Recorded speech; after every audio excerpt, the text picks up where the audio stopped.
Alright, welcome back to the Recipe Analyst. Today we're going to be making luxury oatmeal cookies from the Baking Bible.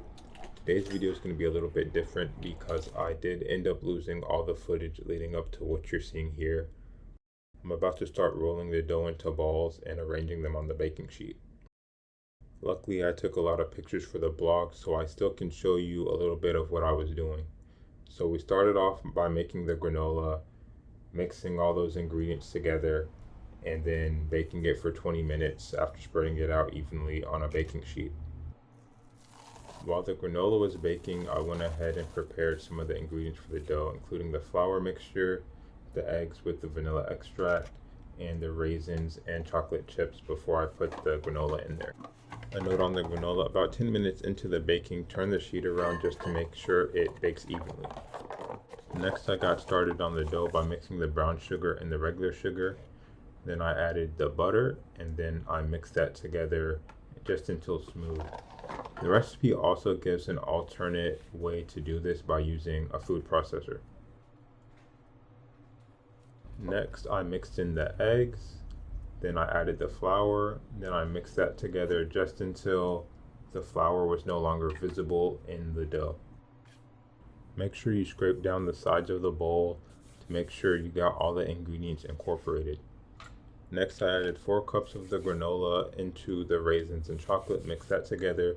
Then I added the dough into the granola and mixed that with a wooden spoon. You could also use your hands if the wooden spoon is a little bit too difficult for you. Next, I covered the dough and put it in the refrigerator. You should leave it in there for at least 30 minutes to soften up the oats in the granola. I ended up letting it go for about 7 hours. The longer you let it go, the less flour you need to use when rolling out the dough into balls, because it won't be as sticky. The recipe says it makes 36 cookies, but obviously that depends on how big you make your cookies. I ended up making 25 and just trying to make them as even as possible at about 1.75 inches diameter.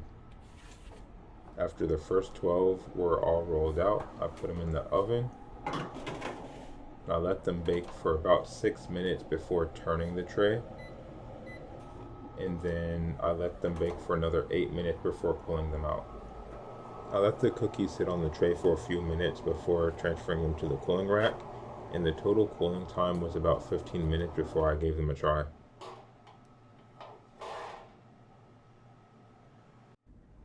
So what am I going to rate these luxury oatmeal cookies? I'm going to give them a 7 out of 10. There's nothing glaringly wrong with them, but they are missing a few things that I kind of expect from an oatmeal cookie.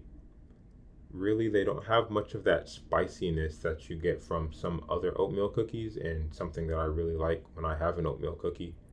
There is cinnamon in this recipe, but it's really hard to tell alongside all of the other ingredients.